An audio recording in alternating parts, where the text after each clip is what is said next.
நீங்கள் பார்த்துக் கொண்டிருப்பது 24 நியூஸ் தமிழ். குன்னூர் மற்றும் அதன் சுற்றுவட்டார பகுதிகளில் இறைச்சிக்காக வனவிலங்குகளை வேட்டையாடி வந்த 2 பேரை வனத்துறையினர் கைது செய்து அவர்களிடமிருந்து வேட்டையாட பயன்படுத்தி வந்த கத்தி, வெடிபொருட்கள் மற்றும் அவர்கள் பயன்படுத்திய கார் ஆகியவற்றை பறிமுதல் செய்தனர். குன்னூர் சுற்றுவட்டார பகுதிகளில் அதிக அளவில் அடர்ந்த வனப்பகுதிகள் உள்ளன. இங்கு சிறுத்தை, காட்டெருமை, கரடி, பன்றிகள், மான் போன்ற வனவிலங்குகள் வாழ்ந்து வருகின்றன.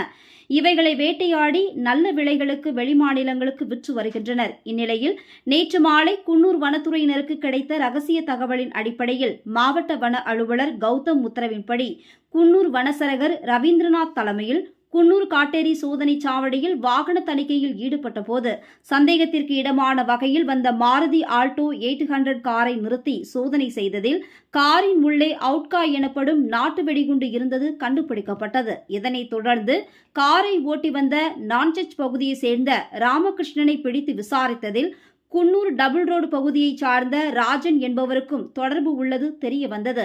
இவர்கள் இருவரையும் வனத்துறையினர் கைது செய்து விசாரணை மேற்கொண்டு வந்ததில் ராமகிருஷ்ணன் வீட்டில் இருந்து பன்றியை கறுக்க பயன்படுத்தும் புளோலாம் கத்தி, வெடிகுண்டு தயாரிக்க பயன்படுத்தும் மருந்துகள் பறிமுதல் செய்யப்பட்டது. இதனைத் தொடர்ந்து குன்னூர் குற்றவியல் நடுவர் நீதிபதி முன் ஆஜர்படுத்தி இருவரையும் சிறையில் அடைத்தனர்.